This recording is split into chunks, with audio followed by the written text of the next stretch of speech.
മാന്യപ്രേക്ഷകർക്ക് നമസ്കാരം. ഭാരതീയ ജനതാ പാർട്ടിയുടെ സാമ്പിൾ വെടിക്കെട്ടില് CPM-ന്റെ മുൻ MLA പോലും ഭാരതീയ ജനതാ പാർട്ടിയിലേക്ക് എത്തുന്നു എന്ന വാർത്തയാണിപ്പോ പുറത്തു വന്നുകൊണ്ടിരിക്കുന്നത്.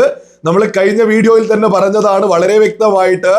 വരുന്ന നിയമസഭാ ഇലക്ഷനോട് കൂടിയിട്ട് CPM-ലെയും കോൺഗ്രസിലെയും പല പ്രധാനപ്പെട്ട നേതാക്കന്മാരും BJP-യിലേക്ക് എത്തുമെന്നും വരുന്ന നിയമസഭാ ഇലക്ഷൻ റിസൾട്ട് എന്ന് പറയുന്നത് കേരളത്തിൽ ഏറ്റവും കൂടുതൽ മുന്നേറ്റം ഉണ്ടാക്കിയിട്ടുള്ള ഒരു പാർട്ടി എന്ന നിലക്ക് ഭാരതീയ ജനതാ പാർട്ടി തന്നെയാണ് ഉയർന്നു നിൽക്കുക എന്നുള്ളതിൽ ഒരു തർക്കമില്ലാത്ത വിഷയമാണ്.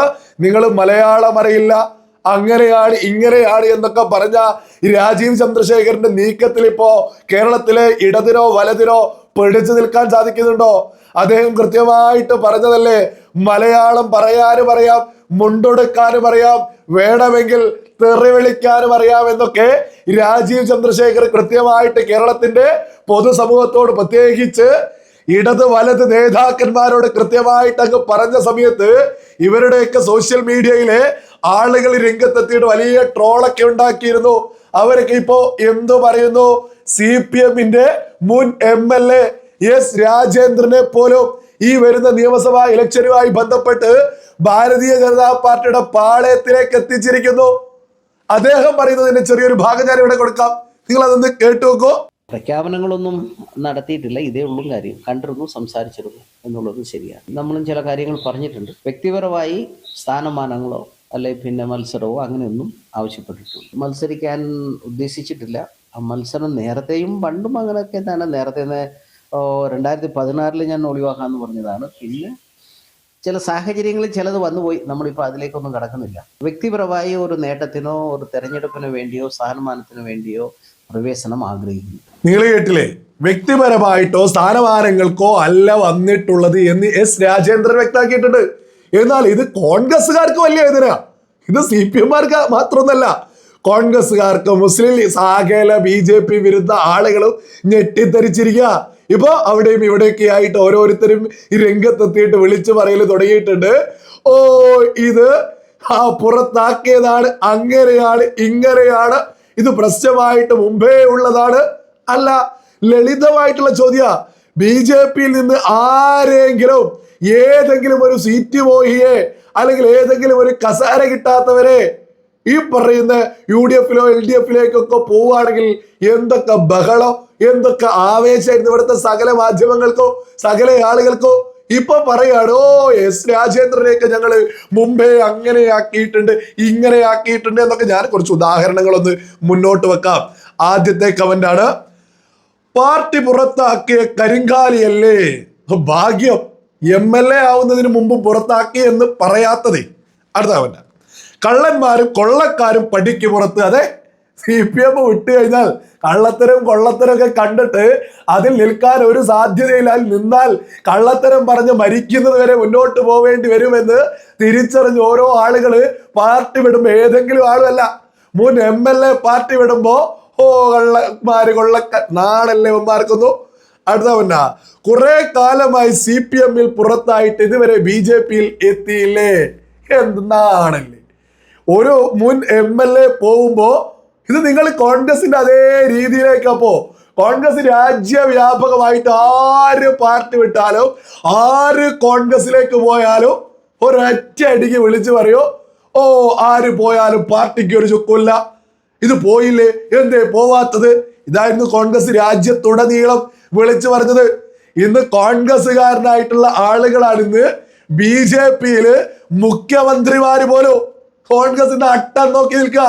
ആസാം, ഹരിയാന, പല സ്ഥലങ്ങളിൽ പല നേതാക്കന്മാരിന്ന് മാറിയ സമയത്ത് പോട്ടെ പോട്ടെ എന്ന് പറഞ്ഞ് കോൺഗ്രസ് ഇന്ന് രാജ്യത്ത് ഉപ്പ് വെച്ച കലം പോലെയാ മുന്നോട്ട് പോകുന്നത്. അതേ നയാണിപ്പോ ഈ പറയുന്ന റെജി ലൂക്കോസ് പോകുമ്പോ, അതേപോലെ തന്നെ അട്ടപ്പാടിയിലെ CPM-ന്റെ മുൻ ഏരിയ സെക്രട്ടറി പാർട്ടി മാറുമ്പോ, ഇപ്പൊ മുൻ MLA പാർട്ടി മാറുമ്പോ, കോൺഗ്രസ് എന്തായിരുന്നോ രാജ്യത്തുടനീളം കോൺഗ്രസിന്റെ ഏതെങ്കിലും ഒരു നേതാവ് പാർട്ടി വിട്ടാൽ വിളിച്ചു പറയാ അതേ ശൈലിയില. നമ്മുടെ കേരളത്തില് ഈ പറയുന്ന CPM എന്ന് പറയുന്നത് നാമമാത്രമാവാൻ ഒരുപാട് സാധ്യത ഉണ്ട്. ഇനിയും CPM നേതാക്കന്മാർ ശ്രദ്ധിച്ചിട്ടില്ലെങ്കിൽ മാത്രം CPM-ന്റെ രാജ്യത്തെ വിഷയങ്ങൾ മാറ്റിയിട്ട് അങ്ങ് വെനിസ്വേലയിലേക്കും പലസ്തീനിലേക്കൊക്കെ ഓടുന്നത് നിർത്തിയാൽ കാരണം വിവേകമുള്ളൊരു പുതുതലമുറയും കേരളത്തിൽ വളർന്നു വരുന്നുണ്ട്.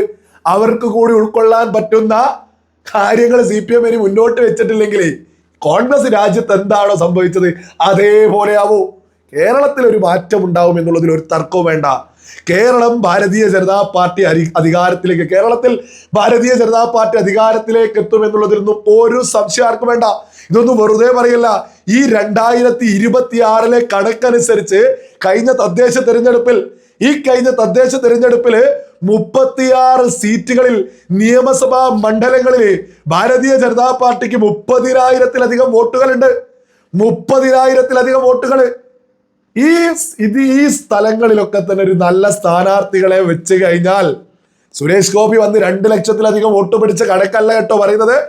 വളരെ തുച്ഛമായ കുറച്ച് വോട്ടുകൾ അധികരിപ്പിച്ചാൽ 36 സീറ്റുകളിൽ ഭാരതീയ ജനതാ പാർട്ടിക്ക് നേട്ടമുണ്ടാക്കാൻ സാധിക്കൂ. വ്യക്തമായ സ്ഥാനാർത്ഥികൾ വന്നു കഴിഞ്ഞാൽ അതിനനുസരിച്ചുള്ള സകല നീക്കങ്ങളും ഭാരതീയ ജനതാ പാർട്ടിയുടെ കേരളത്തില് അതുമായി ബന്ധപ്പെട്ട നേതൃത്വം ചെയ്തുകൊണ്ടിരിക്കുന്നു എന്ന് തന്നെയാ പുറത്തു വന്നുകൊണ്ടിരിക്കുന്നത്. ഈ വരുന്ന നിയമസഭാ ഇലക്ഷൻ ഒരു ത്രികോണ മത്സരത്തിലേക്ക്, വ്യക്തമായിട്ടുള്ള ത്രികോണ മത്സരത്തിലേക്ക് വരാൻ പോകുന്നത്. ഇവിടെ LDF UDF എന്നൊക്കെ പറഞ്ഞ് നമ്മുടെ മാധ്യമങ്ങൾ വലിയ ആവേശം കൊണ്ട് മുന്നോട്ട് പോകുന്നുണ്ട്. അപ്രതീക്ഷിതമായിട്ടുള്ള ഒരു മുന്നേറ്റം BJPക്ക് ഉണ്ടാവും എന്നുള്ളതിലൊന്നും ഒരു തർക്കം വേണ്ട. കാരണം അത്രത്തോളം മാറ്റം ഗ്രൗണ്ടിലുണ്ട്. നമ്മുടെ കേരളത്തിന്റെ ഗ്രാമാന്തരങ്ങളിൽ, ഉൾഗ്രാമങ്ങളിൽ പോലും ഈ പറയുന്ന ഭാരതീയ ജനതാ പാർട്ടിക്ക് കൗൺസിലർ, വാർഡ് മെമ്പർമാരെ വിജയിപ്പിക്കാൻ സാധിച്ചിട്ടുണ്ട്. ഇതൊന്നും എന്തെങ്കിലും പറയല്ല, റിസൾട്ട് ഉണ്ട്. റിസൾട്ട് അടിസ്ഥാനത്തിലാ.